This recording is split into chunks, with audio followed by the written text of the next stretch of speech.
record this and then I post them again. So if folks couldn't join us today, they are able to see this on our YouTube channel. And we've had, and Angela, I want to thank you, and Mike, thank you for making the time. We've had a lot of people thank us. We've heard that these have been helpful, so we're excited to be part of getting more information out there and help people through a very interesting time. Yep. So you want to rock and roll in just about another minute, Angela? Yeah. Looks like we've got a few people continuing to join us, so maybe give a couple more minutes for people to get on, and then we'll get ready to go here. And with humor and respect to the stress everybody's dealing with, Angela, I'm going to be a little concerned that when the great period of peace that Nostradamus has predicted after this, we're not going to have a lot of interesting stuff to talk about. Brian, really? I am a part of the second oldest profession. We will always have things to talk about. That's true. That's true. And to everybody joining us, we're going to start in just about another minute or two, give people's chances. But I think we've got some great information, and we're really, and I'll give an appropriate introduction in a minute, really, appreciative that Mike Durocious from Department of Fire and Safety has been here today. And something that I think is going to be also very in particular and important as landlords that we embrace and work collaboratively with. Yeah, interesting times to share it. I've been getting some more calls on buyouts, so I appreciate you sent one individual to us. I did my best diplomatic with the tenants and the landlord. The next thing you know, a Burlington Cruiser was pulling up facing traffic in the Shelburne Road, and needless to say, my diplomacy wasn't appreciated.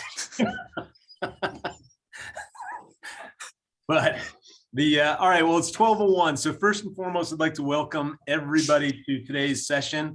My name is Brian Armstrong, and I'm with Strong Will Real Estate at KW Vermont, as well as Strong Will Property Management. We're very passionate about everything multifamilies and helping people further their investments. I have Angela Zakowski, who does a phenomenal job for apartment owners, one of the best advocates that we have in our industry. We're also honored today to welcome Mike Durocious of the State of Vermont Department of Fire and Safety. One of the reasons why we asked Mike to join us is we know that there's a mix of different perceptions of the regulations, municipalities, the state, but how very important it is to comply with the state's regulations to provide safe and decent housing. And as Mike, one of the things I said earlier, I've been occasionally challenged by the inspections, but at the end of the day, I've been challenged more by the timing of the requests than whether or not things are appropriate, because I'm hard pressed to think of anything that I've ever had in one of your inspections that ultimately didn't make sense. In other words, I may not have loved the timing, but I couldn't argue the request because it was the right thing to do by the tenant, by the neighbors, and by my own personal investment. But I'm starting to talk too much, so Angela, why don't you take it away? All right. Well, thank you everybody for joining us today. I think are going to run the format like we have in the past, which is we're going to turn the floor over to Mike, and he's going to talk to you a bit about fire and safety. Please, if you have questions, put them in the Q&A, and we will address them as they come up. And then we'll save a little bit of time for the end to give you some updates about the VRAP program, moratorium related stuff, and answer any other questions not related to fire safety. So Mike, I'm going to turn the floor over to you. Well, thank you very much, Angela and Brian, for allowing me a few minutes here to speak to folks. Before I get started, I do want to just let you know that I have been with the Division of Fire Safety now for 32 years. I did start out in the field, which I really miss all that direct interaction I had with landlords, believe it or not, and tenants too. I kind of miss that work, but I've been the director for the division since 2012. And I enjoy what I'm doing now, but I do miss all that field work. I also want to thank all of you for dealing with all the challenges that you've been faced with here over the past 18 months, because certainly life hasn't been easy. And then we've had to resort to this type of virtual platform, which I'm kind of thankful for it, because we wouldn't have survived running our business otherwise. And I've learned a lot about IT stuff, which prior to this, I'm not an IT person, but so bear with me as we go through this. So what I'm going to do today is I'll speak for a few minutes about some of the most common type of code violations that we find. And I also want you to leave with the understanding that we are here to create partnerships with people. So partnerships are built with tenants, they're built with landlords, they're built with heating appliance contractors, they're built with everybody. So the more we work across everybody's profession, the better success we can have. So I want you to leave with the understanding here that although we are regulatory in nature, we are also very mindful of what a dollar is, and we are also mindful to help promote everybody's profession in some degree. So just keep that in mind. And my door is open 24/7 here. So that's how I'll start this out. I also want to make you aware that we operate in our inspection programs with a hazard index rating system. We've used it for years. We've made very few modifications to it, but we track the seriousness of violations per building. So we can, we have a fire database that tracks certain buildings where we need to do follow-up inspection. So I just want to take like 2 minutes and just explain what that system is, because this may help you understand why you may be getting repeat calls from fire marshals stating, I've got to come back in 90 days or whatever. So I thought I'd just go over it briefly with you. So maybe you can understand that from a regulatory perspective, we're trying to create a consistent application of the rules to be fair to everybody. So we have a scale from 1 to 5. Hazard index 1 means virtually there's no violations. The building has been cleared of violations and there's no restrictions. A hazard index 2 is basically very minor violations. We're not going to come back and tell you you need to do something. It could be an exit bulb missing in an exit sign. It could be maybe a handrail termination, relocation of a fire extinguisher. So there's a number of things where we're not going to spend resources in our priority system to go back and look at. We start tracking buildings when we assign a hazard index of 3. So if you get an inspection report, that hazard index rating is on the inspection report and it'll be identified in that report. So if it's a 3 or higher, we're going to work with you to have those repairs made. And I know that there's sometimes concern about, you know, if you need to do something with a window and it takes you 6 months to get it in, and we gave you an abatement date of 90 days. As long as you let our office, the inspector, know you're working on this and you've ordered something or whatever, we're not going to be raining on your parade here with with those types of issues.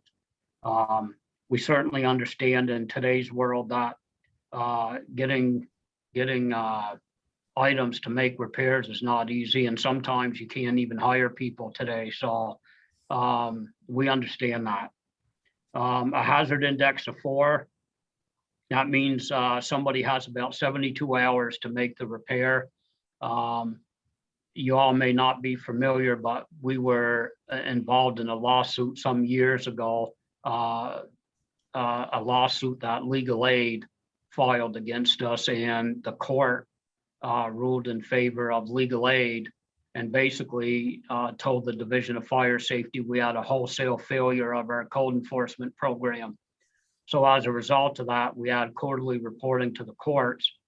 And so we had to build in some of these systems that now you're seeing, whether it be administrative penalties or some of the stricter abatement dates. So when you get up to a hazard index of 4, a typical hazard index of 4 violation may be, a bedroom in a basement and there's no secondary means of escape. That would be a hazard index 4. The fire marshal has to go back and validate that that item's been repaired within 72 hours. In most cases, we ask that the bedroom arrangement just be removed from that space, because there's no way you're going to get a window put in or a secondary means of escape in 72 hours. The reason we're strict on that is fires, for the most part, originate outside sleeping areas. If you don't have a second way out of your sleeping area, you're basically, for a lack of words, you've got a death sentence. So we take the window for rescue and ventilation pretty serious when it's a hazard 4 index.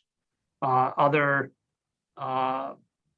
hazard index of 5 is typically where we find carbon monoxide in a building, gas leaks, electrical wiring that is actually arcing or melting when our inspectors are there, and those usually result in a building evacuation on the spot, a 911 call, and so forth. So I just wanted to briefly go over that. If you see that on a report, some people don't understand it, but we have to run on that system in order to track our inspections and to apply things fairly and consistently to our constituents there. Right. And Mike, just, whoa, getting some feedback. Just to jump in here real quick. I mean, most of the things that you're inspecting for are very sort of safety related, and they're to prevent fires and to make sure that people can get out of a building if there is a fire or some other sort of emergency. Correct. And, I've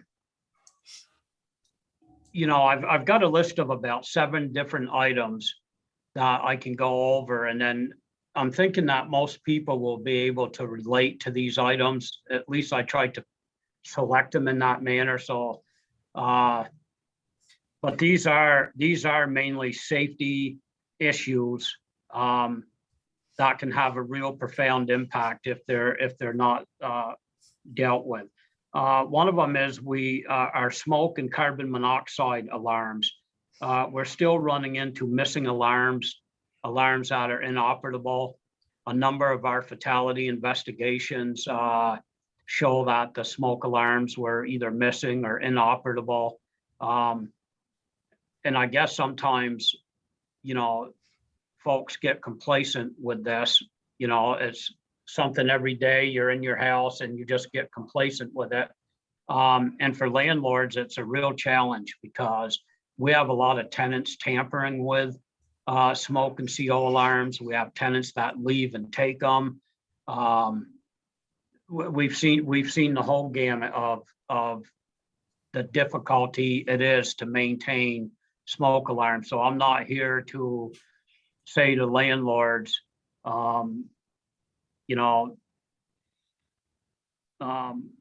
nothing short of at least validating, on some periodic basis that, these smoke alarms and CO alarms are working.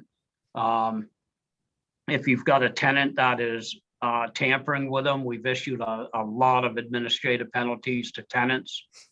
It's a $50 penalty. I know it doesn't sound like much, but for a tenant, $50 is $50. And that's a question that I get a lot. Well, my tenant's tampering with these and nobody's doing anything about it. So it's good to hear, and it's good for landlords to hear that the department does issue fines to tenants for tampering and disabling smoke and CO detectors. The inspectors out of the gate have virtually no discretion on issuing administrative penalties on smoke and CO alarms. So if they walk into an apartment building, let's say it's a 4-unit apartment building, and there's no smoke detectors in, say, unit 3, there's no alarms in there at all, then the landlord's probably going to receive a $50 administrative penalty. It's not per detector, it's per unit. We don't run into very many apartment buildings today that do not have smoke detectors, but we more likely we run into single family rentals out in the rural areas where we run into them without them.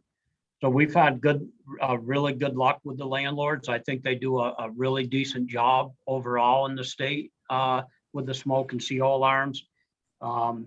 The analogy here is kind of like seat belts usage. It's a culture decision that people make, and they understand it. But 20 years ago when I was doing this, we got a lot of resistance when we were requiring smoke alarms to be installed. So, you know, it's the change of folks' minds that have really made advancements here.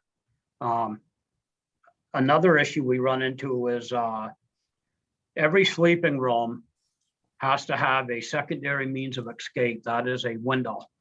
Unless your building is protected with an automatic sprinkler system.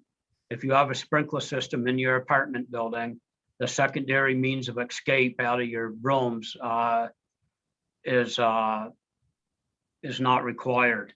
So we do have a lot of sprinklered apartment buildings. I will tell you that. We've got hundreds of them that have residential sprinkler systems. So if you're going from one building to the next and you're wondering, well, why does this building have smaller windows? Well, it could be because that building has a sprinkler system in it.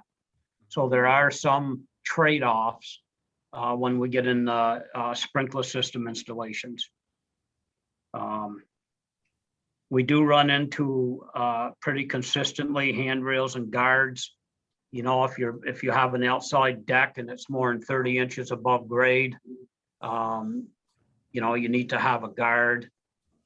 You have to have handrails on steps. If you're more than two steps, then you got to have some type of grass handrail that you can grass. And by the way, the handrail and guards, that's like a hazard 3 thing. They'll probably come back if there's major work it needs to be done, but they'll work with you on time frames to repair that. The next item is heating system inspections. We had a real carbon monoxide fatality and poisoning issue back in the early 90s. We worked with what used to be called the Vermont Propane Gas Association and the Vermont Fuel Dealers. They were 2 separate organizations. One ran oil, the other one ran the gas. Now they're combined in the one organization, but the industry really pressured us to get a grip on this. So we ended up creating certification programs for both our gas and oil techs. Since we implemented that and put in this 2-year heating system inspection requirement, we have literally gone some years with no CO fatalities whatsoever here in Vermont. So we have seen a significant improvement in the safety of heating appliances. So back to the heating appliance. So once every 2 years, all heating systems, whether they're baseboard hot water or hot air furnace, requires to be inspected by a certified fuel service technician. Part of that inspection requires that they test the flue gas for carbon monoxide. So you can have, what we have done here is, it's nice to have your carbon monoxide alarms in your building that detects the carbon monoxide before it gets to a dangerous level. But we're also took it one step further and tried to prevent the production of carbon monoxide to begin with, right? So carbon monoxide is a byproduct of incomplete combustion. So when a fuel technician comes out and they detect 300-400 parts of carbon monoxide in the vent system, they're going to shut that unit off. So it's not just a matter of having CO detection in your place. They're testing to make sure that appliance is not producing deadly amounts of carbon monoxide to begin with. So if you do have an obstruction in your vent system or some other mechanical failure, you don't have the levels of CO in the vent system that would then put your life at jeopardy. So we are very proactive on the carbon monoxide prevention side of things. All our fire marshals carry carbon monoxide meters with them when they're on their belts. They're in their jacket pocket, but they have them everywhere they go. We've had a number of dryer vent fires. A lot of that is a result of not cleaning the dryer vent out from lint and so forth, but also because there's a lot of aftermarket vent systems that are like made out of plastic. And these plastic vent pipes are not acceptable under our standards. So we spend quite a bit of time trying to educate installers and so forth to go to a non-combustible vent on the dryers. It's gotten much better. We run into some of it still, but it's gotten much better. With the Home Depot and Lowe's and all this, we have a lot of folks, including myself, that like to do our work ourselves at home.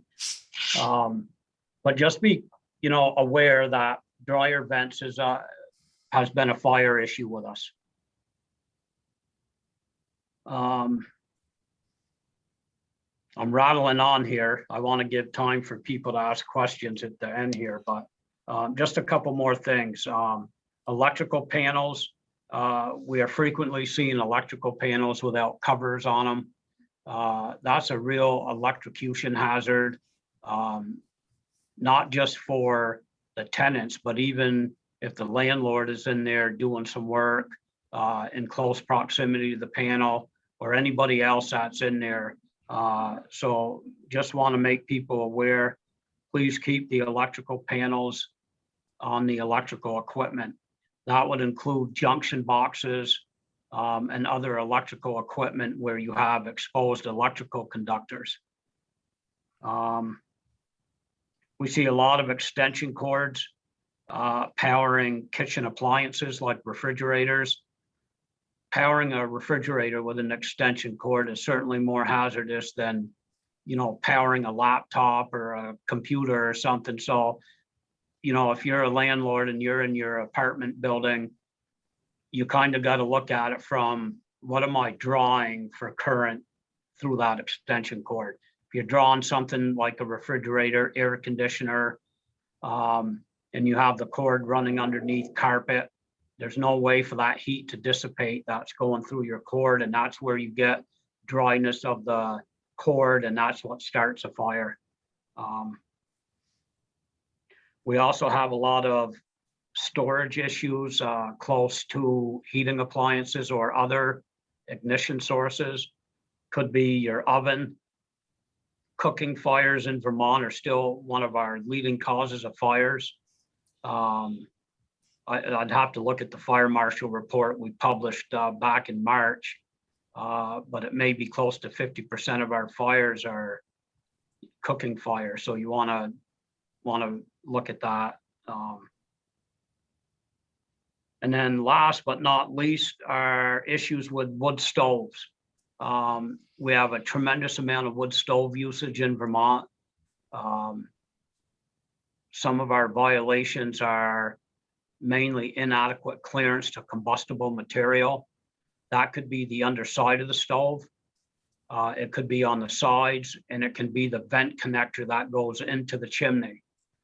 But we see a lot of fires, floors. If you have a wood stove and you have it just on a wood floor, you got to be feeling underneath the wood stove, because what happens is year after year, you lower the ignition temperature of that floor surface. It may take 5, 6, 7, 8 years to get that moisture content in that wood down low enough to where all of a sudden 5 years from now, you get a fire starting underneath your stove, and you're asking yourself, well, geez, it's been like this for 5 years. That's how long it took to dry the stuff out. So I feel like I've rattled on quite a bit and went over some stuff there, but that's kind of some high level type things that our inspectors provided me feedback on. across the state that they're running into. So I kind of categorize them into these 9 different areas. You know, we used to be one of the top 10 states in fire fatality rates. We have really significantly reduced that by educating people, properly installed heating systems. And a lot of it is because, believe it or not, landlords out there are doing a lot of good work. So I'm here not to just preach about the stuff that we're out there finding, but also to let you know that you guys do a lot of good work. And for that, we're very thankful, because I don't have 500 fire marshals to go out and do all these inspections. So for us, it's vitally important that landlords be our partner in this. So Mike, I have a question. What is the current regulation or requirement for fire extinguishers in rental properties? I know the regulations have shifted around quite a bit. And where do we currently stand with fire extinguishers? Well, that's a good question. I know it's waffled around a little bit. At the end of this, if the conversation goes to another subject matter, I can try to get you the answer, but I think that we require them in the dwelling units. But I'm going to have to check on that, because it's a Vermont Fire and Building Safety Code amendment. Sorry. No, of course I had to have the one. I know there has been some back and forth with, do we want people to try to stay and use the fire extinguisher, or do we just want them out if there's a problem? And I know there had been some changes to those requirements over the years. I will answer that before I get done. Okay. So what you're telling us is we should talk amongst ourselves so you can do a little research on that issue. Oh, I'm good. Yeah, what is the average turnaround time for the inspections right now? Because we're seeing on the real estate brokerage side, and I think this will change with some regs that possibly pass the state, but we're starting, we just see such a indiscriminate. In Barrie, I can close a deal without a fire safety. In Burlington, I can't even think of closing a deal without a fire safety. So, if we're going to try to be proactive on the real estate brokerage side, what should we tell our landlord clients to expect for turnaround time for processes? And what, if anything, we could do to make it easier for your jobs to get to us and do the inspections? I have an answer for you. So if you're talking about like purchase and sales, which I'm assuming that's what you're talking about, the Division of Fire Safety does not have a statutory requirement to conduct purchase and sale inspections. Okay, so that's number one. We don't have any statutory law in place that requires this inspection to be done. We started doing these about 15 years ago as a result of a court case, that the Bianchi case, or I think that's what it was.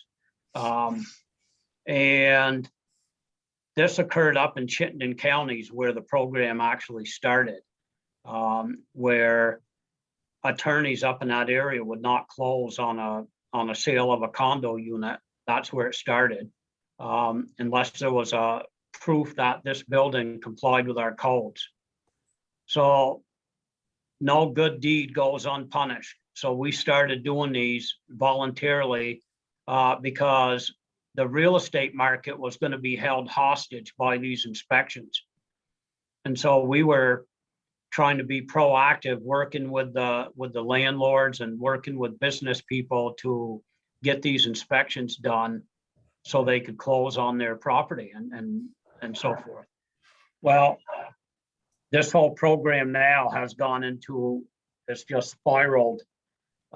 Every year, it just keeps going further and further outside of Chittenden County.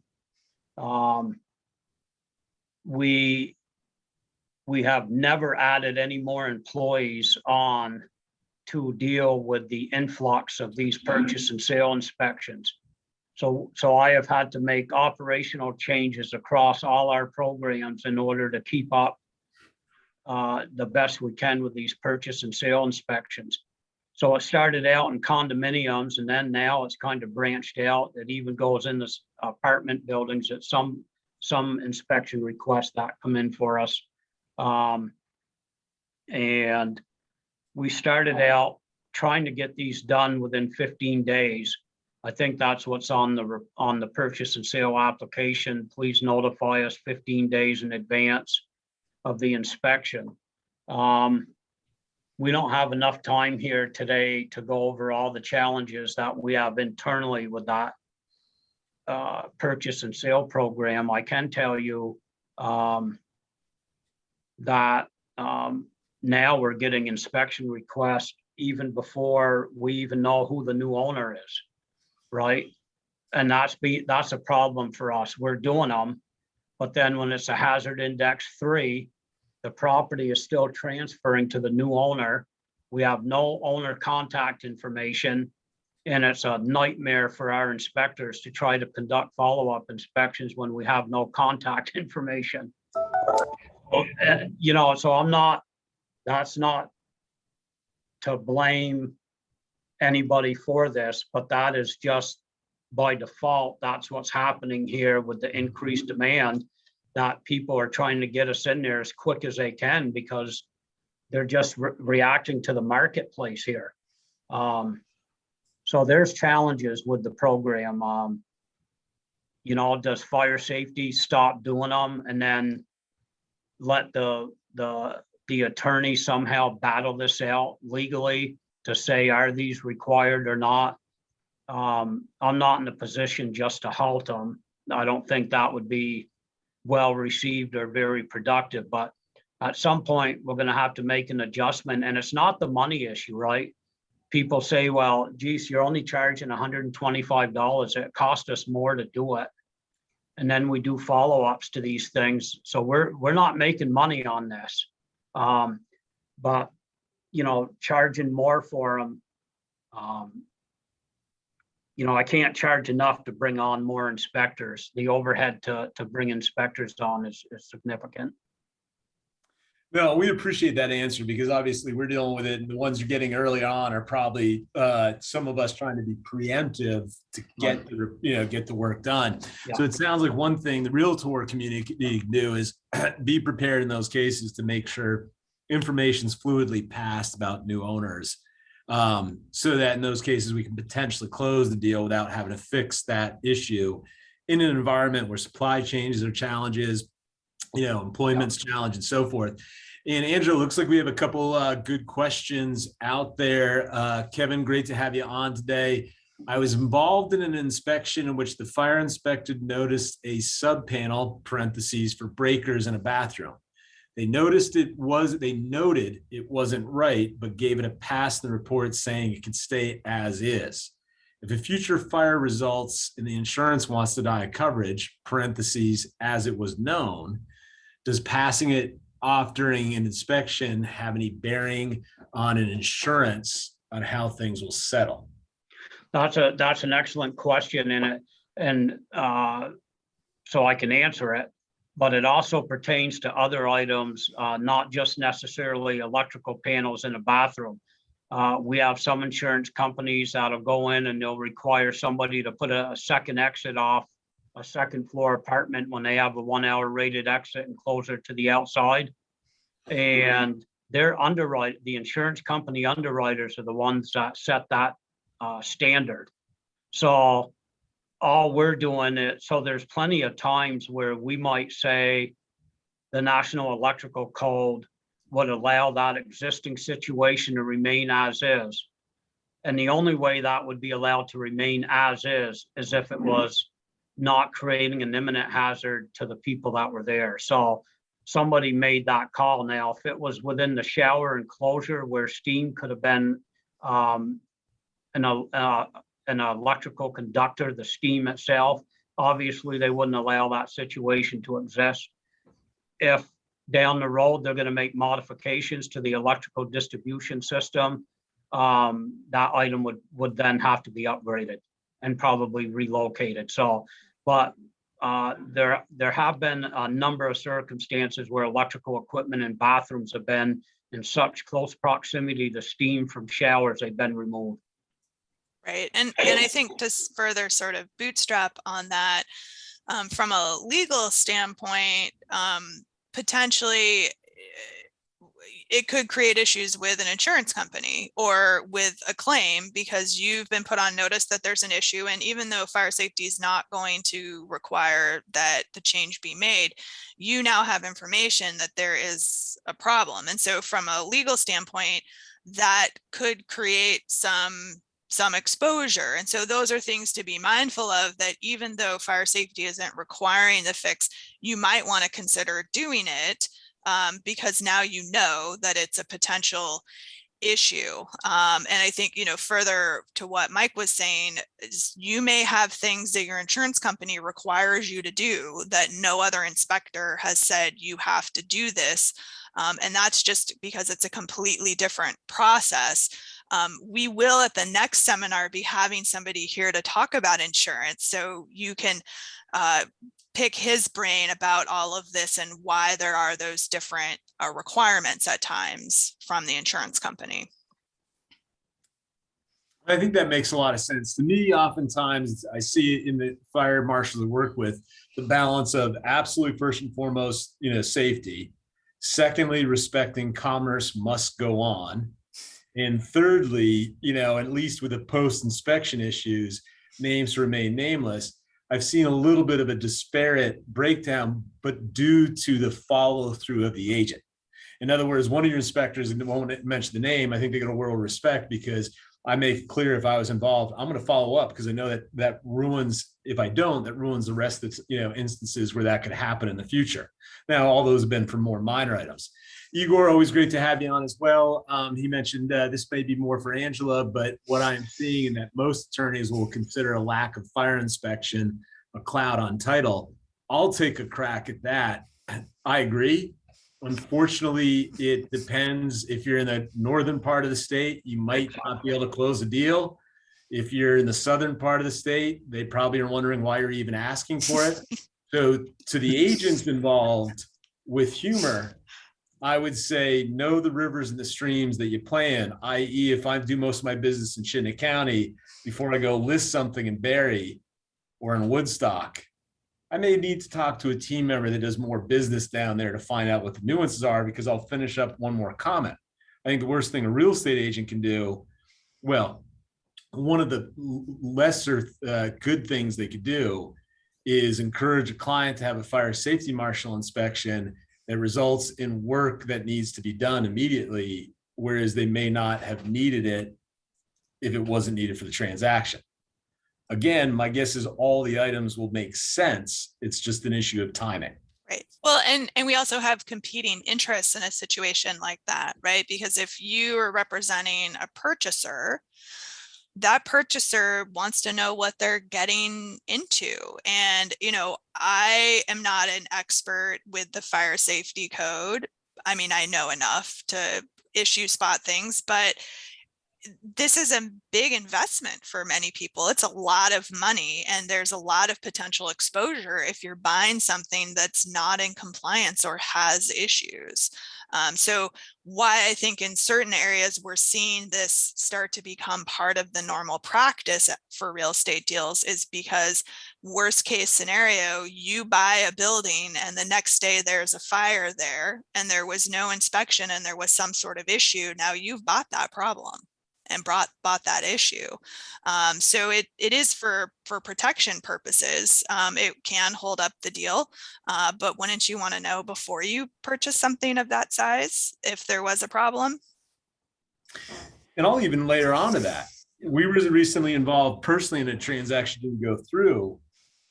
We were, as buyers, we're going to do the fire safety inspection, not because we expected the seller to fix it, because they were in no economic shape to fix it, but just so that we could show the state of Vermont and the city that we were in, we're trying to be proactive. We're getting this punch list. Don't let it hold up title.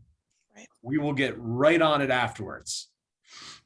So I think with humor, to Igor and to, and to others, it's not only who we're representing, what they're interested in, but what's their risk caliber, what's their level of risk. And then with humor, and I think why the three panelists today have job security is because the lack of clarity in black and white with the intersection of insurances, lending regulations, municipality, the state, it's up to us to weed through and find the balance between the public good and the good of our clients. Right. And Brian, you just hit on the one that none of us have mentioned before, is there might be a lending requirement, that there is an inspection here before the bank will lend on the property. Yeah, one quick question too, for Mike, are you seeing much, are you guys getting much into lead paint these days? Have you seen the issues with that drop, or are you guys largely leaving that to the Vermont Department of Health? Yeah, the Department of Health, we are not involved in lead paint. We do, if we get a complaint on lead paint, we'll certainly make referrals over to the health department, but we're not in it. Under the rental housing safety code, I think the lead abatement is still housed there, right? In the health department. Mm-hmm. Yeah. So,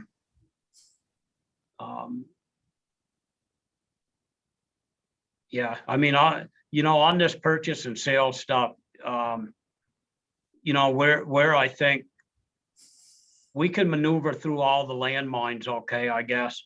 Where we stretch things some is when we give a hazard index 4, which we've done on some of these reports, and the property sells to somebody and we don't know who the owner is, our fire marshals literally go and they take their business card and they put it on the front door. They don't know how to get hold of this new condo owner.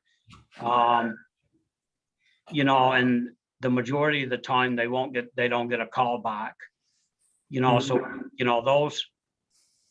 those things are out there, but I don't want to, we don't focus attention so much on that because it's not like a high percentage of these items. But if you get a report with a hazard index of 4, all I'm saying is it should catch somebody's attention that this is a pretty significant issue. I think that's, and I would also throw this out too, is that we do get complaints. I don't see our complaints like really elevating over the years. It's kind of steady. Our inspectors are always told to contact the landlord before doing the inspection.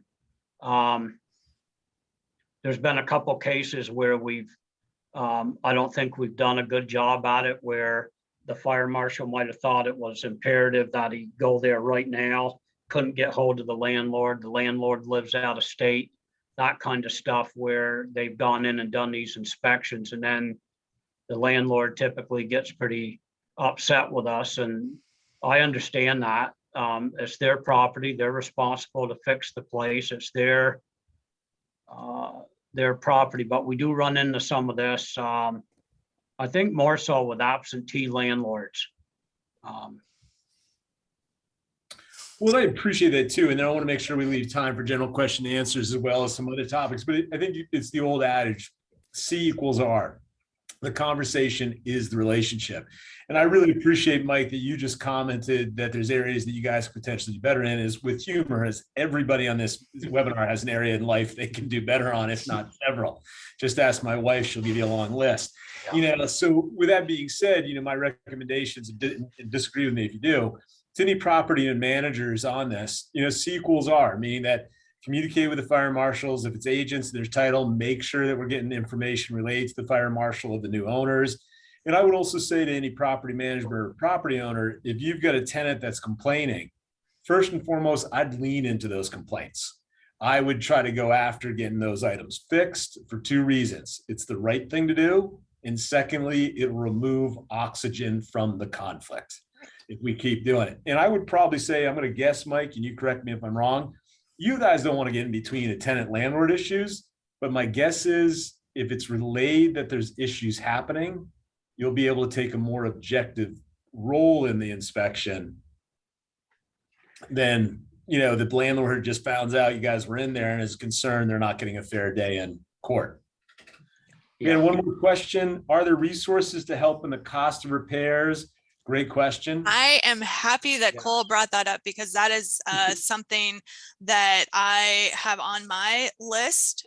So we have currently so much money in this state for rental properties, and most of it is talked about in terms of rental assistance for tenants and landlords as a benefit. But the VRAP program, so that's the Vermont Emergency Rental Assistance Program, the big program that everybody's talking about, has just launched a new section to VRAP that can cover repairs to a unit. So if you have a tenant who's applying, and again, all of these programs require tenant participation, at least at this point. Tenants applying into VRAP, the unit has some things that need to be repaired or work that needs to be done. It could be things like plumbing repairs. It could be lead paint related repairs. It could be mold repairs. Replacement of a red tagged fuel tank or some sort of furnace issue. Here's the big one: bed bug eradication. The cost of that can be covered by the VRAP program. And if it's something like bed bug eradication, I've never been so excited about bed bugs in all my life. I know, right? Awesome. Right? So bed bug eradication or lead paint, something that's being done to the entire building. All you need is one qualifying unit in the building, one unit that's qualified for the VRAP program. And so there's up to $30,000 per unit for these types of repairs as a part of this program. So there right now is an amazing resource for landlords to get some stuff done. So if fire safety comes in and finds some things, you can use that punch list. And if your tenant's in the VRAP program, or you can get them into the VRAP program, there's money there to cover the cost of those repairs. When that money runs out, and right now that money is only available through the end of the year, though we very much so anticipate we will see an extension and that it will be around for longer. But as of right now, that's what we're looking at. The state also allocated money in this last year to revive the rehab program. So the rehab program is for repairs and work to rental units. It's again a $30,000 grant per unit with a landlord match. There's some other restrictions. That program is getting ready to relaunch again. It has not quite relaunched, but it's getting there. So keep an eye out for that, because that's additional resources available for landlords to be able to make repairs to units, do weatherization work. But if anybody, I know Brian's reaction to the bed bug thing, if anybody has ever had to deal with bed bugs, you know what a nightmare it is, because you have to treat the whole building really to get rid of them. So this program will cover those treatments if you have one unit that's in the VRAP program. So this is huge. This can be very beneficial to both the landlord and the tenant community to get some things done and get some things repaired. So it's not going to help with supply chain issues and getting, supplies and materials in, but there's at least money there to help offset the cost. That's great information. I'm really psyched you shared that. For the record, if bed bugs had opposable thumbs, we'd be screwed. They're awful. Oh, yeah. Horrible. Oh, knock on wood, we haven't dealt with them in a couple years in our unit. Yes. So, yeah, we had a bad year or two with them. Yep. So we have that piece in the VRAP. Also new in the VRAP is the ability for the program to pay court costs and attorney's fees to clear up pending eviction cases. So it's going to look pretty similar to the prior program for this, but that's also now available. So there's a way for landlords to be made whole if they're evicting a tenant for non-payment of rent and their tenant applies in for VRAP. We currently are subject to 0 moratoriums. None. No federal, no state. The only sort of weird little hiccupy thing that's still happening is if you're sending termination notices for non-payment of rent, please continue to make them at least 30 days. There's some federal language that's still hanging around from last year that has not gone away yet, requiring covered properties send 30-day notices. Trying to determine whether you have a covered property or not. It would be easier to find a needle in a haystack. So I'm just sort of unilaterally recommending everybody send 30-day notices. It's a lot less aggravation than trying to figure out if you fall under that federal regulation. I don't know what the fall is going to bring, or if we're going to see some legislative action in terms of any new Vermont requirements or restrictions related to COVID. I don't know yet. But as of right now, it's for the most part business as normal, or as close to as normal as we've seen in a long time. Yeah. So right now, if you had to guess, how long do you think a reasonably efficient eviction process is going to take? I'm going to guess 3-4 months. Yeah, I mean, I think we're seeing right now cases getting processed on relatively the same length of time as they were pre-COVID, with the caveat of if you need a court hearing, that's causing some delays. So our ability to get into court quickly is not the same. Everything's still happening for the most part on a virtual platform. And so they can't stack like 5 cases at 9 o'clock. They have to do more of one at a time. So they can't schedule as many cases during the day in a single day. So that's creating some challenges, but things are still moving. They're still going forward, and for right now. So fingers crossed it stays that way. And I think one of the things that's nice about some of these programs coming down to help with repairs is, I think one of the consequences that we're seeing, and Mike, your folks have been in and out of properties through this whole time, is the level of sort of damage and issues with folks who should have been removed 18 months ago, but who have been allowed to continue to ride out this moratorium, is pretty extensive for some folks if they've had problems. And so we're seeing some condition fallout of properties right now as tenants are being removed. So that's a great thought. I haven't even thought of that. That makes a lot of sense. Yeah. Mike, respecting one is we're grateful for your time, and we're grateful for the work that your inspectors do. As we round out the last, 5 to 10 minutes of our session today, is there 2 or 3 things that more than anything you'd recommend to a property manager or owner to better work with your department and be better community members? Well, it's kind of linked into, there's a question in the chat of where can we find the code requirements that apply?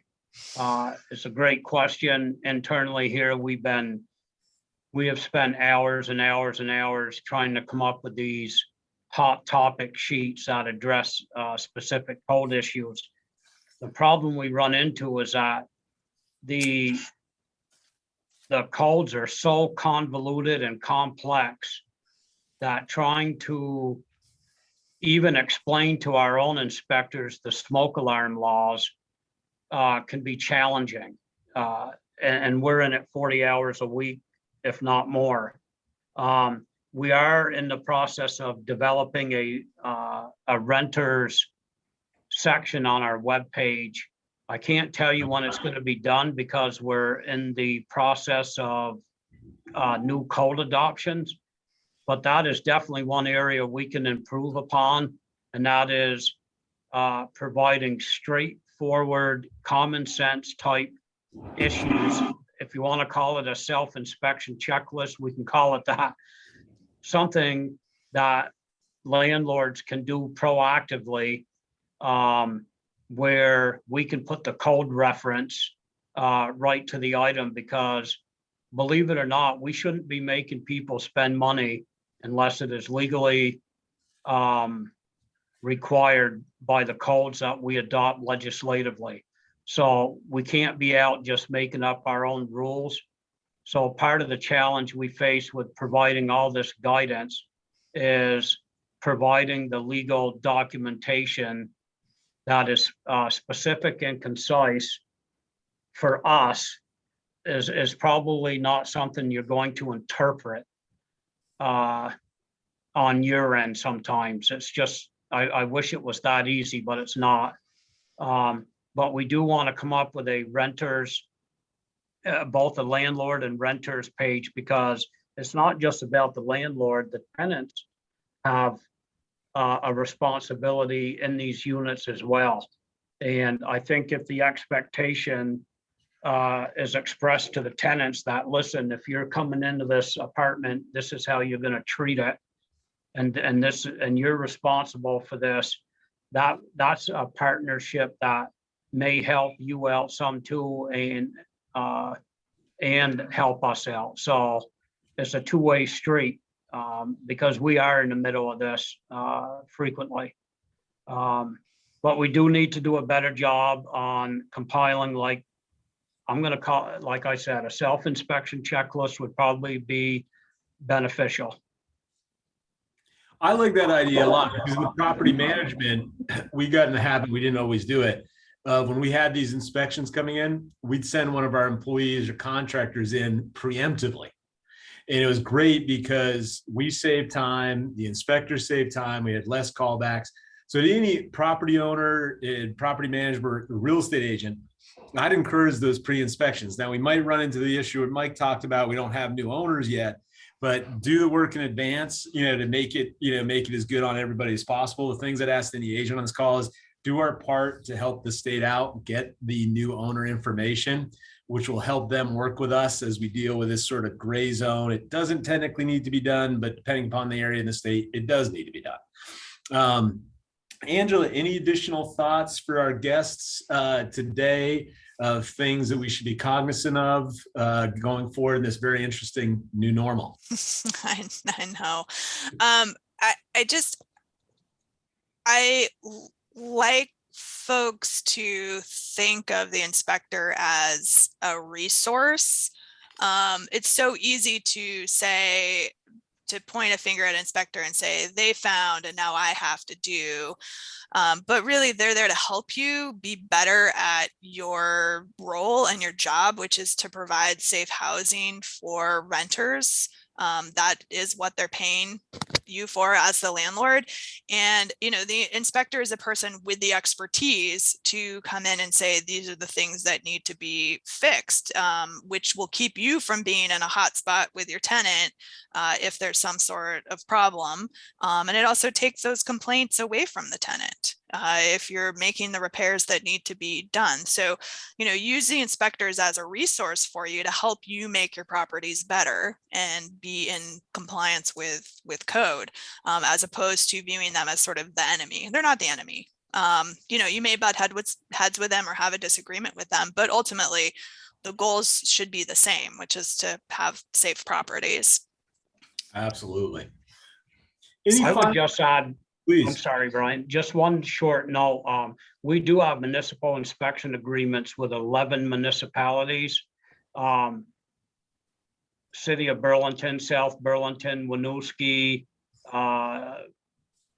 Barry, Montpelier, Brattleboro, Bennington, Hartford, Putney. These agreements, they all vary in what they do. But one common denominator that does exist is we are the authority having jurisdiction in the state of Vermont. So all those locals have to adopt the same standards we do. So they may have something that is above our standard, but that does not occur all that often, but Burlington may have some stricter stuff in place, but for the most part, all the standards that are used have to be at least what our standards are, so you're not getting into 20 different life safety code additions and all that kind of stuff. Excellent point. Right. Well, it's 12:59, and I just want to thank all our guests, as well as Angela, Vermont Landlord Association, Mike, on your behalf of the state. We're going to continue to try to bring you guys relevant, pertinent information that can help us balance our goals as business owners with being good corporate and community members. And Angela, where can they find the backlog of our videos in the past? Because I know there's been some really good information on it. Absolutely. So they are posted on the Vermont Landlords Association YouTube channel. You can find the YouTube channel by going to our website, and there's a little YouTube button that you can click, and it'll take you right to the page. They're all loaded up there. And if the information that Mike has presented today isn't enough, next month we are going to be back with some insurance folks to talk about why, from the insurance end, some of these things are necessary, and also some other tips and tricks about why maybe having renter's insurance for your tenants is a really good thing and may actually be beneficial to your owners and property policy. So we're going to have Adam Ash from Ash Insurance joining us, and he's great at what he does and very knowledgeable. So come back and pick his brain next month in October. So excellent. Mike, thank you very much again. Thank you for everybody who made the time. Brian Armstrong, Strongwell Real Estate KW, and Strongwell Property Management. Great to have everybody today. Thank you guys, and I hope you find peace amongst chaos. Yes. Thank you. Thank you, Mike. Thank you.